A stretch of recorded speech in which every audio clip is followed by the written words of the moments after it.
Hallelujah, praise the Lord. आप सबका एक बार फिर से प्रभु यीशु मसीह के पवित्र और सामर्थी नाम से मैं स्वागत करता हूं आज की सुंदर शाम में। और जैसे मैंने आपको बताया था कि आज का हमारा जो सब्जेक्ट है आँखों के बारे में है। हमारी आँखें एक बहुत ही इम्पोर्टेंट ऑर्गन हमारे शरीर में है, एक इंद्रियां ज्ञानेंद्रिय हैं। इसके द्वारा बहुत कुछ हमारे जीवन में आता है और जाता है। हमारी आँखें अगर पवित्र हैं, हमारी आँखों में अगर कोई पाप अधर्म नहीं है तो हम आत्मिक जीवन में आगे बढ़ जाते हैं। पर हम जानते हैं कि हमारी जो आत्मिक आँखें, जो हमारी शारीरिक आँखें हैं, ये फुल ऑफ लस्ट से भरी हुई हैं, लालच से भरी हुई हैं, और ये हमेशा जो देखती हैं उसे पाने की इच्छा करती है। जो भी इनको अच्छा लगता है इस दुनिया के अंदर, हम उसे पाने की कोशिश करते हैं। ये आँखों के द्वारा सारी इन्फॉर्मेशन आती है। और हम बर्तुलमै के बारे में जाते हैं, जो जन्म का अंधा था और जब वो सड़क के किनारे बैठा प्रभु की बाट जो रहा था, और जब प्रभु उसके पास आए तो उसने एक इम्पोर्टेंट बात मांगी और उसने कहा, प्रभु ने उसको कहा, तू क्या चाहता मैं तेरे लिए करूं? तो उसने कहा, है प्रभु कि मैं देखूं। और जब बर्तुलमै की प्रभु ने कहा, जा तेरे विश्वास ने तुझे चंगा किया, तो उसी घड़ी उसकी आंखें खुली और उसने सबसे पहले इस दुनिया में अगर किसी का दर्शन किया तो प्रभु यीशु मसीह के चेहरे का दर्शन किया। और जब उसने उन आँखों के द्वारा जो प्रभु ने उसकी खोली और उसने जब प्रभु का दर्शन किया तो पीछे चल पड़ा, वो फिर पीछे कभी नहीं हटा। पर जो हमारी आँखें हैं, आज भी बहुत से हम मसीह लोग की जो आँखें हैं, आज भी दुनिया में कुछ ना कुछ ढूंढती रहती हैं, अपने लिए कुछ ना कुछ ढूंढती रहती हैं। मार्केट में जाओ, चीज़ें ढूंढती हैं, टीवी पे चीज़ें ढूंढती हैं, कंप्यूटर पर चीज़ें ढूंढती हैं।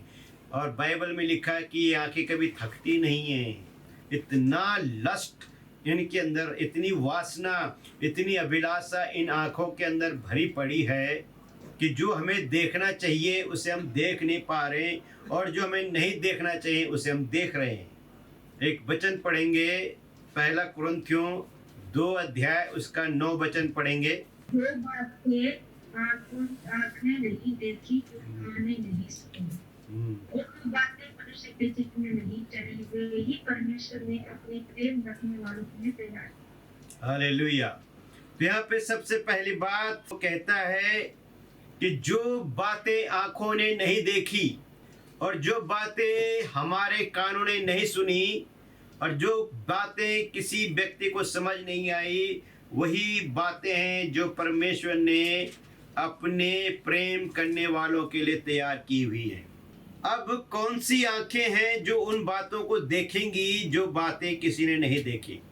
अब जब हमारी आंखें लस्ट से भरी हुई हैं तो हम उन बातों को नहीं देख पाते हैं जो हमें देखनी होती हैं।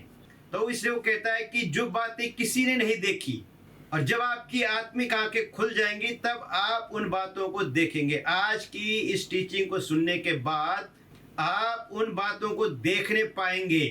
अगर आप इस टीचिंग को फॉलो करोगे तो आप उन बातों को देखने पाओगे जो आप अभी तक नहीं देख पा रहे हैं। लस्ट की वजह से, दुनियादारी की वजह से जो आपके आंखों में लस्ट भरा हुआ है, आपके आंखों में वासना भरी पड़ी है, अभिलाषा भरी पड़ी है, लालच भरा पड़ा है, आज की टीचिंग के द्वारा प्रभु आपकी आंखों से इसको दूर करेगा और आपकी मन की आंखें, आपकी आत्मिक आंखों को खोलेगा, और तब आप उन बातों को देखोगे जो अब तक नहीं देखी।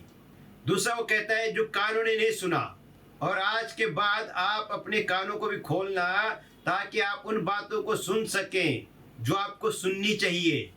अब तक आप क्या सुन रहे हैं उसमें भी आप मनन कीजिए। प्रभु ने बार बार कहा कि ध्यान रखो तुम क्या सुनते हो और तुम कैसा सुनते हो। चौकस रहो सुनने के बारे में भी। याकूब अयूब की पत्री, अयूब की किताब खोलेंगे, उसका 34 का 2 और 3 पढ़ेंगे। हे बुद्धिमानों, मेरी बात से सुनो, और हे ज्ञानियों, मेरी बातों पर कान लगाओ। क्योंकि जैसे जीभ से चखा जाता है, वैसे ही वचन कान से परखे जाते हैं। हालेलुया। यहाँ पे कहता है, हे बुद्धिमानों मेरी बातें सुनो और हे ज्ञानियों मेरी बातों पर कान लगाओ। जैसे जीभ से भोजन चखा जाता है वैसे वचन कान से परखे जाते हैं। अगर आपके कान पारखी हैं तो आप सच और झूठ को परख सकते हैं, पर अगर आपके कान पारखी नहीं है तो आप सच और झूठ को नहीं परख सकते।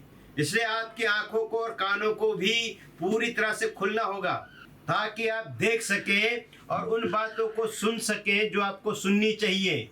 मीठा मीठा सुनना बंद करेंगे और थोड़ा स्ट्रॉन्ग सुनना शुरू करेंगे, कठोर सुनना शुरू करेंगे।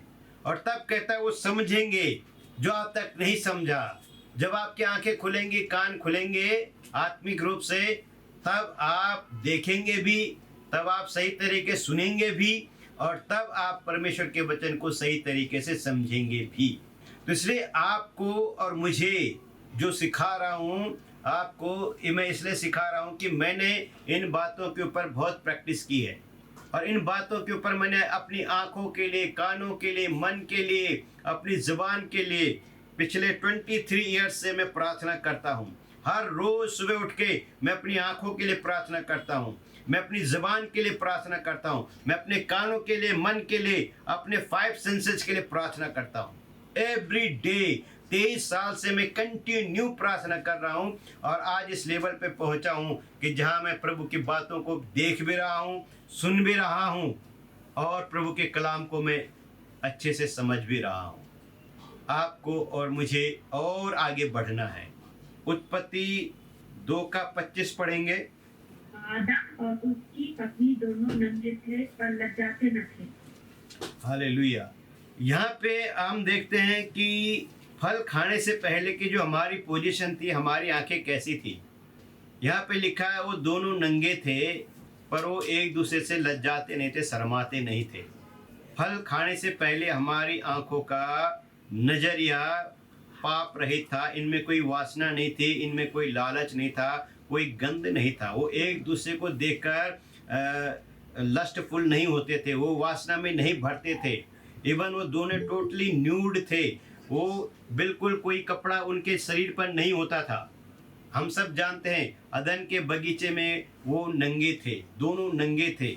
आप देखिए उनकी आंखों में कोई वासना नहीं थी, कोई लस्ट नहीं था, और वो लज्जाते नहीं थे। लज्जा शर्म कब आती है? जब हम गलत काम करते हैं, गलत कामों में हमें शर्म आती है। हम अदन के बगीचे में फल खाने से पहले हम उस स्थिति में थे जो हम सब कुछ देख सकते थे। बचपन में हमारे गांव में एक लड़का था, बाल मोहन नाम था उसका, और अक्सर हमें कहता था अगर हमारी असली आंखें होती तो हम उस पहाड़ को छेद कर उस पहाड़ के पार देख पाते, पर जो हमारी ये आंखें नकली हैं। और हमें बड़ी हंसी आती थी उस टाइम में, हम कहते थे यार, और हमने उसका नाम भी असली आंखें और नकली आंखें रख दिया था, और हम उसको अक्सर चिढ़ाते थे। पर जब मैं प्रभु में आया और मैंने जब परमेश्वर के वचन को पढ़ना शुरू किया, तो मैंने सोचा कि जो बाल मोहन बचपन में जो बातें बोलता था वो सच बोलता था। सचमुच हमारी आंखें नकली हैं, वासना से भरी हुई हैं, ये गंध के सिवा कुछ देखती नहीं, अच्छा कुछ देख ही नहीं पाती हैं।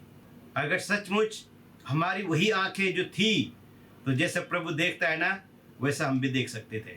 हमारा देखना यीशु मसीह की तरह होता, पर हमने लस्ट के द्वारा हमने फल खाया, और फल खाने के बाद सब कुछ बदल गया। अगला वचन हम पढ़ेंगे उत्पत्ति 3:5-7। आज हमारा खास फोकस आंखों के बारे में है, और ये आंखें कितनी कमज़ोर हैं और क्यों कमज़ोर हो गई, क्यों इनमें नष्ट आ गए, इन चीज़ों को हम सीखेंगे। वरन परमेश्वर आप जानता है कि जिस दिन तुम उसका फल खाओगे उसी दिन तुम्हारी आंखें खुल जाएंगी और तुम भले बुरे का ज्ञान पाकर परमेश्वर के तुल्य हो जाओगे। अतः जब स्त्री ने देखा कि उस वृक्ष का फल खाने के लिए अच्छा है और देखने में मन भाव और बुद्धि देने के लिए चाहने योग्य भी है, तब उसने उसमें से तोड़कर खाया और अपने पति को भी दिया और उसने भी खाया। तब उन दोनों की आंखें खुली और उनको मालूम हुआ कि वे नंगे हैं, इसलिए उन्होंने अंजीर के पत्ते जोड़-जोड़ कर रंगों बना लिए। हालेलुया। तो अब यहाँ पे हम देखते हैं कि शैतान ने जब उसको भ्रम आया तो औरत ने उस फल की तरफ देखा। पहले भी कई बार देखा होगा, लेकिन वो वर्जित फल था, और उसने उस पर कभी माइंड नहीं किया कि ये फल प्रभु ने हमें खाने से मना क्यों किया। और शैतान की आवाज़ सुनने के बाद उसके मन में एक विरोधाभास आ गया, एक रिबेलियन आ गया, और जिस चीज़ के लिए परमेश्वर ने उसको मना किया था उस चीज़ को करने के लिए उसने उसकी तरफ आंखें उठाई। और वहाँ लिखा है कि जब उसने देखा तो उसका देखने का नज़रिया बदल गया। एक गलत विचार ने उसका देखने का नज़रिया बदल दिया, और अब उसने पहले उस फल को कभी मन भाव नहीं देखा, कभी वो फल सुंदर नहीं था, पहले कभी वो फल मन भाव नहीं था, चाहने योग्य नहीं था, लेकिन अभी वो चेंज हो गया माइंडसेट। आंखों ने देखा कि अब ये फल तो बहुत सुंदर है, अब ये फल बहुत मन भाव है, खाने के लिए चाहने योग्य है ये, और फिर उसने अपना हाथ बढ़ाया और तोड़कर खाया। आप याद रखिए, शैतान ने उसको तोड़कर नहीं दिया, यह शैतान ने जबरदस्ती उसके मुंह में नहीं ठूसा, उसने खुद उसको तोड़ा और उसको खाया, और फिर उसके बाद उसने आदम को भी खिलाया। और जब दोनों ने खाया तो दोनों की आंखें खुल गई, और तब उनको पहली बार पता चला कि वो नंगे हैं। खुलते ही क्या हुआ, मन करप्ट हो गया, आंखें करप्ट हो गई। अब वो एक दूसरे को देखकर शर्माने लगे, लज्जाने लगे, और उन्होंने तुरंत ही बगीचे से अंजीर के पत्ते तोड़े और अपने सीक्रेट पार्ट को ढकना शुरू कर दिया। आप सोच सकते हैं फल खाने के बाद हमारी आंखों में क्या आया, लस्ट आया, वासना आई, जीवन की चाहत आई, दुनिया की चाहत आई, ईश्वर की चाहत खत्म होगी, आत्मिक चाहत खत्म होगी, शारीरिक चाहत बढ़ती चलेगी। आज अगर हम बीमार होते हैं, तकलीफ आती है, तो ये हमारे शरीर की इच्छाओं की वजह से होता है। अगर हमने वो फल नहीं खाया होता हमारी आदि माता हवा ने, तो आज इस दुनिया में बीमारी नाम की कोई चीज़ न होती। पर फल खाने के बाद ये पोजीशन आई। लेकिन आपके लिए खुशखबरी ये है कि यीशु मसीह ने कलवरी क्रूस पर अपने आप को कुर्बान करके हमें वो सब लौटा दिया, वो सारी पोजीशन लौटा दी जो हमने अदन के बगीचे में जो कुछ हमने खो दिया था वो सब हमें वापस कर दिया गया है। अगर आप पूर्ण से उद्धार पा जाते हैं तो ये सारी चीज़ें रिवर्स हो गई हैं। अब सबसे पहले इस दुनिया में आके प्रभु आपकी आँखों को ही खोलता है, आपके मन को ही खोलता है। मैंने कल जो बताया था, आपके मन को ही रेनोवेट करता है। मन रेनोवेट, आंखें रेनोवेट, सारा सिस्टम रेनोवेट, और आप पूरी तरह से एक परफेक्ट लाइफ में आ जाते हैं। अगला वचन हम पढ़ेंगे मत्ती 6 का 22 और 23। शरीर का दिया आँख है, इसलिए यदि तेरी आँख निर्मल हो तो तेरा सारा शरीर भी उजियाला होगा, परंतु यदि तेरी आँख बुरी हो तो तेरा सारा शरीर भी अंधियारा होगा। इस कारण वह उजियाला जो कुछ भी है, यदि अंधकार हो तो वह अंधकार कैसा बड़ा होगा। हालेलुया।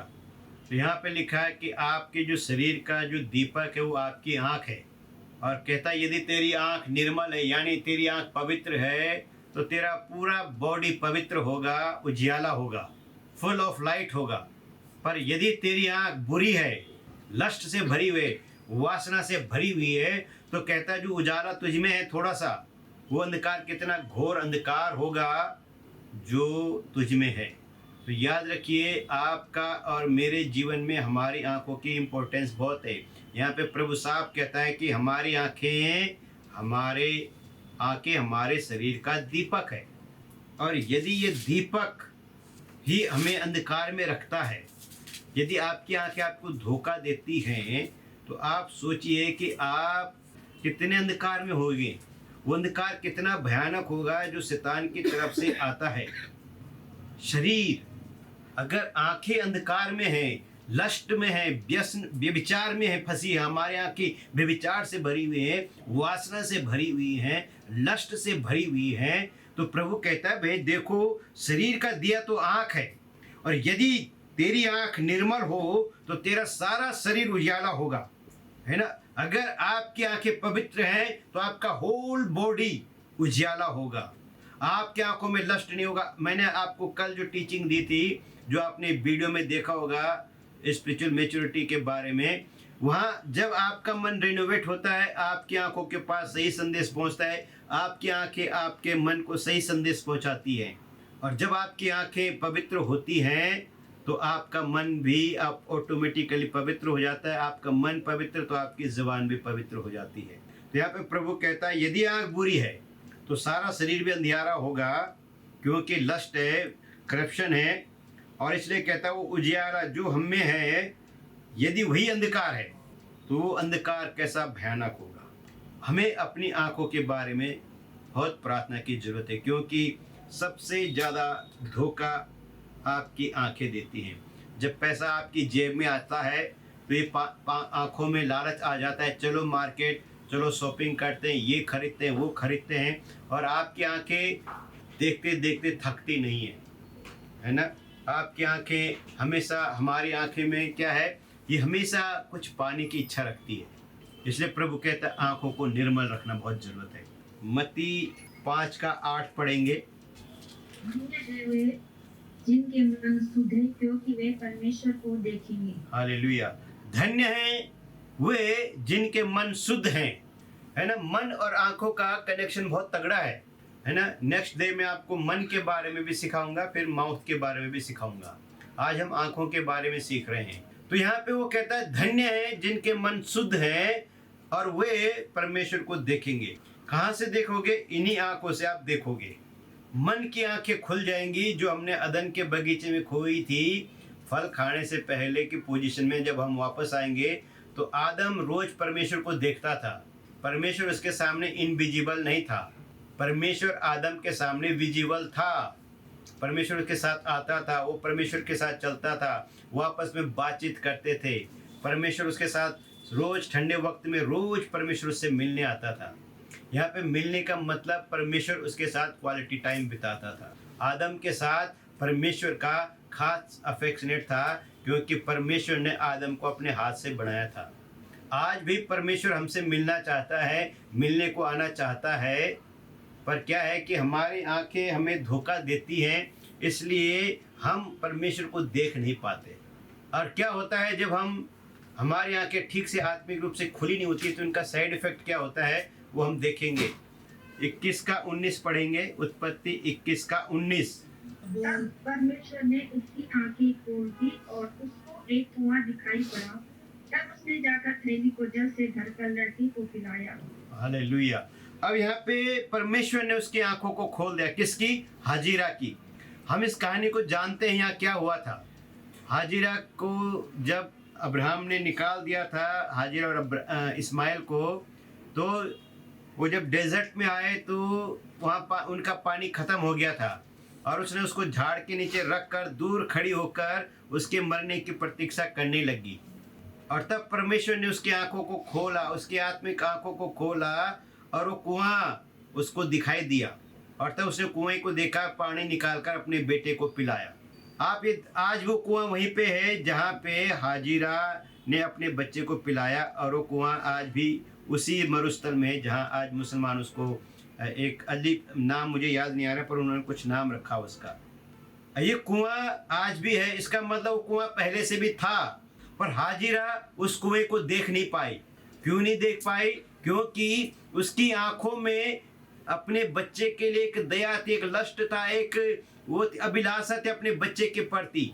और जब हम आंखों में इस प्रकार का अंधकार होता है तो हम उन चीज़ों को भी नहीं देख पाते जो हैं। तो हम उन चीज़ों को कैसे देखेंगे जो दिखाई नहीं देती हैं? तो यहाँ पे जो चीज़ दिखाई देती है उसको ये देख नहीं पाई।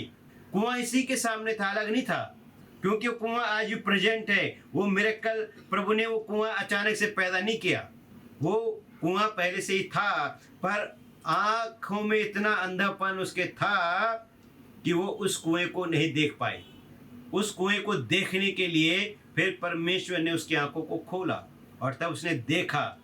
अगला वचन पढ़ेंगे, उत्पत्ति 22:13 पढ़ेंगे। तब अब्राहम ने आंखें उठाई और क्या देखा कि उसके पीछे एक मेढ़ा अपने सींगों से एक झाड़ी में फंसा हुआ है। अतः अब्राहम ने जाके उस मेढ़े को लिया और अपने पुत्र के स्थान पर उसे होम बलि करके चढ़ाया। हालेलुया। अब यहाँ पे अब्राहम की भी आंखें खोली। परमेश्वर ने अब्राहम की आंखों को खोला, और ये आंखें कब खुली? जब अब्राहम ने ओबीडियंस को दिखाया। जब तक उसने काम कंप्लीट नहीं किया परमेश्वर ने उसकी आंखों को नहीं खोला, पर जब उसने छुरी उठाई, एक्शन में आया, प्रभु ने उसकी आंखों को खोल दिया, और तब उसने देखा कि झाड़ी में एक मेढ़ा अटका पड़ा है, फंसा पड़ा है। और तब उसने अपने बेटे की जगह उसको मारा, उस मेमने को मारा, बलिदान किया परमेश्वर के लिए, होम बलि करके चढ़ाया। जब तक आपकी आंखें नहीं खुलती हैं, आपको दिखाई नहीं देता। ओबीडियंस दिखाने के बाद ये आंखें खुल जाती हैं। ओबीडियंस एक वो हथियार है जहां से आपकी आंखों को परमेश्वर खोलना शुरू कर देता है। और जब आप प्रार्थना करेंगे तो जरूर वो आपकी आंखों को खोलेगा। जब आप मन के लिए, आंखों के लिए प्रार्थना करेंगे, प्रभु आपके मन को रिनोवेट करेगा। आप कल वाली वीडियो जरूर देखना और बार बार देखना, ताकि आपको पता चल जाए कि खुलता कैसे, पवित्र आत्मा कैसे आपके मन को शुद्ध करता है, कैसे वो आपकी आंखों को खोलता है। और जब तक आप उसे जब तक आप ऐसा नहीं करोगे, आपके सामने कुछ भी आने वाला नहीं है।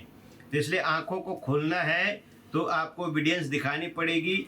और जब अब्राहम ने आंखें खोली, जब परमेश्वर ने उसकी आंखों को खोला और जिसने ओबीडियंस को दिखाया, तो उसने क्या देखा कि वहाँ झाड़ी में एक मेमना फंसा पड़ा हुआ है। और परमेश्वर ने अब्राहम को एक ये हाईलाइट दिखाई थी, एक ट्रेलर दिखाया था कि आज से 4000 साल बाद, 3000 साल या 2000 साल बाद वो क्या करने जा रहा है ना। लगभग 2-2500 साल के बाद यीशु मसीह आए थे इस दुनिया में, इस घटना के। और यहाँ पे परमेश्वर ने अब्राहम की आंखों को खोला। और जब परमेश्वर हमारी आंखों को खोलता है, तब वो उन चीज़ों को देखते हैं जिन्हें हम देख नहीं पाते। हाजिरा की आंखों को खोला। हाजिरा जिन चीज़ों को नहीं देख पा रही थी, हाजिरा ने उन चीज़ों को देखना शुरू किया। अब्राहम ने ओबीडियंस दिखाई और अब्राहम उस मेमने को, वहाँ कोई ज़्यादा दूर थोड़ी था वो मेमना, वहीं पे था। लेकिन परमेश्वर ने जब तक उसकी आंखों को नहीं खोला, वो नहीं देख पाया। इसलिए जब परमेश्वर आपकी आंखों को खोलता है, तब आप उन चीज़ों को देख पाते हो जिन्हें आज अभी नहीं देख पाते हो। तब आप देख पाओगे उन चीज़ों को देख पाओगे जिन्हें इस टाइम आप देख नहीं पा रहे हैं। इसलिए उन चीज़ों को देखने के लिए हमें फिर से वापस जाना पड़ेगा अदन के बगीचे की वापस पोजीशन में।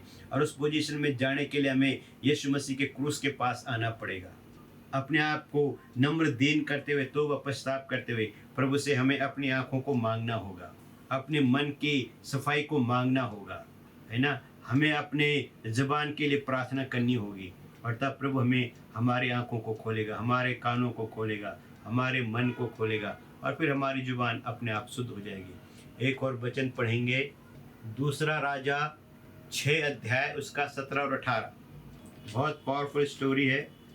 तब एलिशा ने यह प्रार्थना की, हे यहोवा, इसकी आंखें खोल दे कि यह देख सके। तब यहोवा ने सेवक की आंखें खोल दी, और जब वह देख सका, तब क्या देखा कि एलिशा के चारों ओर का पहाड़ अग्नि से घोड़ों और रथों से भरा हुआ है।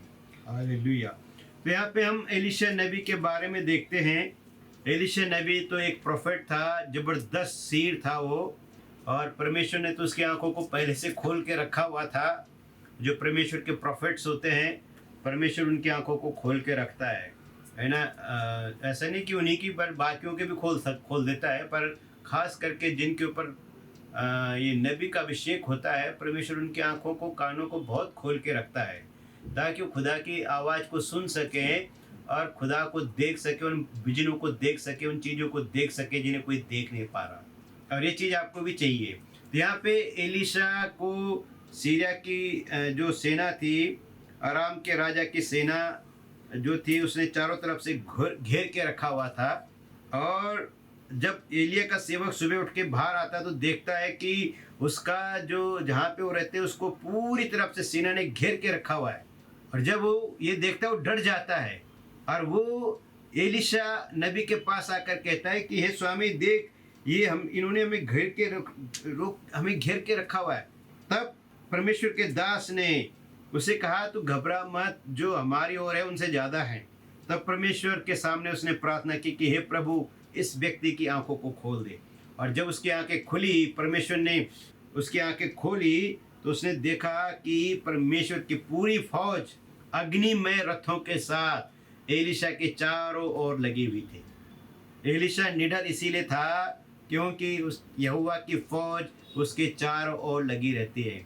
34 अध्याय में भी, भजन संहिता 34 में भी लिखा हुआ है कि यहोवा के दूत यहोवा के लोगों की चारों ओर छावनी किए रहते हैं। ये कौन देख सकता है? जिसकी आंखें प्रभु ने खोल दी हैं। और इन आंखों को खोलना बहुत ज़रूरत है। जब तक आपकी आंखें नहीं खुलेंगी, आप कुछ भी नहीं कर सकते हैं।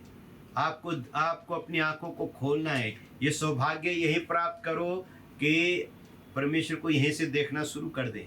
स्वर्ग जाके तो देखेंगे ही, पर अगर अच्छा हो कि हम यहीं देख ले, जैसे एलिशा ने देख लिया, एलिशा के भगत ने देख लिया, आपको भी इन चीज़ों के लिए आपको प्रार्थना करनी चाहिए। तो अब हम सीखेंगे कि अपनी आंखों के लिए हम प्रार्थना कैसे करें। अभी मैंने बता दिया आंखों का अंधापन क्या है, और जब अंधापन का साइड इफेक्ट क्या है कि आप चीज़ों को देखते हुए नहीं देख पाते हैं। जब परमेश्वर खोलता है तभी आप देखते हैं। पर अब मैं परमानेंट इलाज आपको बता रहा हूँ कि अपनी आंखों के लिए प्रार्थना कैसे करनी है आपने। तो सबसे पहले हम खोलेंगे भजन संहिता 19 उसका 8 पढ़ेंगे। यहोवा के उपदेश सिद्ध है, हृदय को आनंद कर देते हैं। यहोवा की आज्ञा निर्मल है, वहाँ आंखों में ज्योति ले आती है। हालेलुया। यहोवा की आज्ञाएं निर्मल हैं और वो आंखों में ज्योति ले आती है। तो यहोवा के उपदेश आपके मन को आनंदित करते हैं और यहोवा की आज्ञाएं आपकी आंखों को खोल देती हैं। तो जब आप प्रभु के उपदेशों को सुनेंगे, वचनों को सुनेंगे, आज्ञा पालन करेंगे, तो आपकी आंखें खुल जाएंगी। हालेलुया। आंखें खुलने के लिए कोई आई ड्रॉप नहीं डालनी पड़ेगी। यहाँ वो कहता है कि यहोवा के उपदेश से हृदय आनंदित होता है और उसके आज्ञा पालन करने से आंखें खुल जाती हैं, आंखें ज्योतिर्मय हो जाती हैं। तो आप प्रभु के कलाम को सुने, उस पे एक्ट करें, और उस पे एक्ट करते ही आपकी आंखें खुल जाएंगी। जब तक आप एक्ट नहीं करेंगे, जब तक आप आज्ञा पालन नहीं करेंगे, आपकी आंखें नहीं खुलेंगी। आंखें खुलने के लिए जरूरी है कि आप आज्ञा पालन करें। अगला वचन पढ़ेंगे भजन संहिता 18 उसका 28। तू ही मेरे दीपक को जलाता है, मेरा परमेश्वर यहोवा मेरे अंधियारे को उजाला कर देता है। हालेलुया। अब यहोवा ही आपके दीपक को जलाता है। आपका दीपक, हमने शुरू में क्या पढ़ा, हमारा दीपक क्या है? हमारी आंख। यहोवा ही आपकी आंख को जलाता है, दीपक को जलाता है, और यहोवा ही आपके आंख के अंधियारे को दूर करता है। तो यहोवा ही है जो इस अंधियारे को दूर करेगा। तो इसलिए आपको प्रार्थना करना कि हे प्रभु मेरे दीपक को जला दे और मेरे अंधियारे को दूर कर दे। और जब आप ऐसी प्रार्थना करेंगे तो आपकी आंखें वो खोल देगा। ये वचन के द्वारा ही आपको प्रार्थना करनी है। इन वचनों को लिख लीजिए और इन वचनों के अनुसार कल सुबह आप प्रार्थना करना, सोते समय प्रार्थना करना, और मैं आपको गारंटी के साथ कहता हूँ कि परमेश्वर आपकी आंखों को खोल देगा और तब आप उन बातों को देख पाओगे जिन्हें अभी आप देख नहीं पा रहे। आप आशीष पाएंगे अगर आप ऐसा करेंगे। अगला वचन भजन संहिता 25 उसका 4 और 5 पढ़ेंगे। भजन संहिता 25 उसका 4 और 5 पढ़ेंगे। हे यहोवा, अपने मार्ग मुझको दिखला, अपना पथ मुझे बता दे, मुझे अपने सत्य पर चला और शिक्षा दे, क्योंकि तू मेरा उद्धार करने वाला परमेश्वर है। मैं दिन भर तेरी ही बात जोता रहता हूँ। अब इस वचन को भी आप अपने जीवन में लागू कीजिए। यहोवा से मांगिए, परमेश्वर से मांगिए कि वो उसके मार्गों में आपकी अगुवाई करे। अगला वचन पढ़ेंगे भजन संहिता 119 उसका 18। भजन संहिता 119 उसका 18। मेरी आंखें खोल दे कि मैं तेरी व्यवस्था की अद्भुत बातें देख सकूं। हालेलुया। हे यहोवा मेरी आंखों को खोल दे कि मैं तेरी व्यवस्था की अद्भुत बातों को देख सकूं। अब आप प्रार्थना, ये जो ऊपर के 3 स्टेप मैंने बताए, और जब इस चौथे स्टेप पे आप आओगे और तब आप प्रार्थना करोगे हे यहोवा मेरी आंखों को खोल दे कि मैं उन अद्भुत बातों को देख सकूं, तब परमेश्वर आपको उन अद्भुत बातों को दिखाना शुरू करेगा। अब इसी को आगे पढ़िए। भजन संहिता 119 का 37 पढ़ेंगे 37। मेरी आंखों को व्यस्त वस्तुओं की ओर से फेर दे, तो अपने मार्ग में मुझे दिला। हाँ, अब आपने आगे प्रार्थना करनी कि प्रभु इन व्यस्त वस्तुओं को, इन संसारिक वस्तुओं को, इन लस्ट को, वासनाओं को मेरी आंखों से फेर दे और मुझे अपने मार्ग में जिला, है ना। अब ये दुनियावी चीजों को भी हटाने के लिए प्रार्थना करनी है, और ये वचन यहाँ दिया हुआ है कि आपको इस वचन को लेकर प्रार्थना करनी है, और तब परमेश्वर आपकी आंखों से व्यर्थ वस्तुओं को, जो दुनियावी चीजें हैं उनके आगे से उसको हटा देगा। 119 का 130, भजन संहिता 119 का 130। तेरी बातों के खुलने से प्रकाश होता है, इससे भोले लोग समझ प्राप्त करते हैं। हाँ जी। अब यहाँ पे वो कहता है कि तेरे वचन के खुलने से प्रकाश होता है और भोले लोग समझ प्राप्त करते हैं। और जब आप परमेश्वर के वचनों के अनुसार प्रार्थना करेंगे तो आपकी आंखें प्रकाशित होंगी और आप परमेश्वर की समझ को प्राप्त करेंगे। वो समझ जो पवित्र आत्मा के द्वारा आपको मिलती है, स्पिरिट ऑफ अंडरस्टैंडिंग, समझ की आत्मा आपको मिलेगी। और वो कैसे मिलेगी? इफिसियों 1:18 पढ़ेंगे, नए नियम में जाके इफिसियों 1:18। और तुम्हारे मन की आंखें ज्योतिर्मय हो कि तुम जान लो कि उसकी बुलाहट की आशा क्या है और पवित्र लोगों में उसकी निराश की महिमा का धन कैसा है। हाँ, अब यहाँ पे वो उनके लिए प्रार्थना करता है पौलुस की, मैं तुम्हारे लिए प्रार्थना करता हूँ कि तुम्हारी मन की आंखें ज्योतिर्मय हो ताकि तुम सब कुछ समझ सको, है ना। अगर आप उस चैप्टर को आगे पढ़ेंगे तो ऊंचाई नीचाई गहराई हर चीज के बारे में डिटेल से उसने बताया है ना। इतना टाइम नहीं मेरे को कि मैं एक एक चीज आपको डिटेल में बता सकूं आज, पर यहाँ पे वो साफ कहता है कि मैं प्रार्थना करता हूँ कि परमेश्वर तुम्हारी मन की या आत्मिक आंखों को ज्योतिर्मय करे कि तुम उस बुलहाट को, उस मिराज को, उस प्रेम की गहराई को, ऊंचाई को, लंबाई को, चौड़ाई को जान सको, पहचान सको और तुम मालूम कर सको। जब ये आंखें खुलेंगी आप सब कुछ देख सकेंगे, सब कुछ देख सकेंगे। ये आंखों का खुलना बहुत जरूरी है। मत्ती 13 अध्याय उसका 16 और 17 खोलेंगे, 16 और 17 पढ़ेंगे। पर धन्य है तुम्हारी आंखें कि वे देखती है और तुम्हारे कान की वो सुनते हैं, क्योंकि मैं तुमसे सच कहता हूँ कि बहुत से भविष्यवक्ताओं ने और धर्मियों ने कहा कि जो बातें तुम देखते हो देखे पर न देखी, और जो बातें तुम सुनते हो सुने पर न सुनी। यहाँ पे प्रभु कहता है उसके बाद तुम धन्य हो कि तुमने उन बातों को देखा जिन्हें देखने की इच्छा परमेश्वर के भविष्यवक्ताओं ने, बहुत लोगों ने की, पर वो नहीं देख सके। धन्य हो तुम और तुम्हारे कान जो तुम इन बातों को सुनते हो। धन्य हैं आप जो आप सुन रहे हैं। ये था आँखों का बारे में। आपकी आँखें बहुमूल्य उपहार हैं परमेश्वर की ओर से। इन आँखों के लिए हर रोज़ प्रार्थना कीजिए। इन आँखों को कंट्रोल में रहने के लिए प्रार्थना कीजिए। जो वचन मैंने आपको दिए लास्ट में भजन संहिता से, उन वचनों के अनुसार आप प्रार्थना करें। कहें प्रभु, जैसे आपने एलिशा के सेवक की आंखें खोल दी, हाजिरा की आंखें खोल दी, जैसे आपने अब्राहम की आंखें खोल दी, और जैसे आपने बर्तुलमै की आंखें खोल दी, हमारी आंखों को भी खोल दे कि हम तुझे देख सकें। हमारे कानों को खोल दे कि हम तुझे सुन सकें। हमारी समझ को खोल दे कि हम तुझे समझ सकें। आँखों का खुलना बहुत ज़रूरी है हमारे लिए। ये स्पिरिचुअल ग्रोथ में यही रुकावट है। जब हमारी आँखों में लस्ट होता है, लालच होता है, तो हम देखते हैं कि क्या सर्वेंट ऑफ गॉड और क्या विश्वासी, क्या आम आदमी, सब लालच से भरे पड़े हैं। ये आँखें इतना धोखा देती हैं कि हम देखते हैं कि मैं साफ साफ कहूँगा कि लोग अपनी पत्नी के साथ बाइक पे बैठे होते हैं, फिर भी राह चलती लड़कियों को ताकते रहते हैं। क्या बुजुर्ग, क्या जवान। मैं पार्क में जब कभी घूमने जाता हूँ तो इस तरह की बातें मैं देखता हूँ, पर मुझे अफसोस नहीं होता उनको देख के, मुझे दया आती है। मैं परमेश्वर से प्रार्थना करता हूँ कि प्रभु इनकी आंखों को खोल दे कि ये इन बहनों को, इन आंटियों को, जो भी यहाँ पे एक्सरसाइज कर रही हैं, घूमने आई हैं, जो वॉकिंग करने आई हैं, इनको ये लस्टफुली न देखें, लेकिन पवित्रता के साथ देखें। पर क्या करें, फल खाने का जो नशा है उनकी आंखों में है। ये आंखें बहुत खतरनाक है। मैं प्रभु का धन्यवाद करता हूँ कि उसने मेरी आंखों को बहुत पहले खोल दिया था, और आज तक मैं अपनी आंखों के लिए प्रार्थना करता हूँ। इसलिए मैं परमेश्वर ने मुझे बचा के रखा, मेरे मन को बचा के रखा, मेरी आंखों को बचा के रखा, और इसलिए आज मैं आपको शिक्षा दे पाया। अगर मेरी आंखों में लस्ट है, मेरी आंखों में, तो मैं ये बातें मैं आपको सिखा नहीं सकता, क्योंकि मैंने इन पे प्रैक्टिस किया हुआ है। इन चीज़ों के ऊपर मैंने प्रार्थना करता रहता हूँ, आज तक मैं प्रार्थना करता हूँ। इसलिए मैं आपसे भी रिक्वेस्ट करता हूँ कि अगर आज की शिक्षा आपको समझ आ गई हो तो आप इसके ऊपर प्रैक्टिस कीजिए, इस पर आप मनन कीजिए।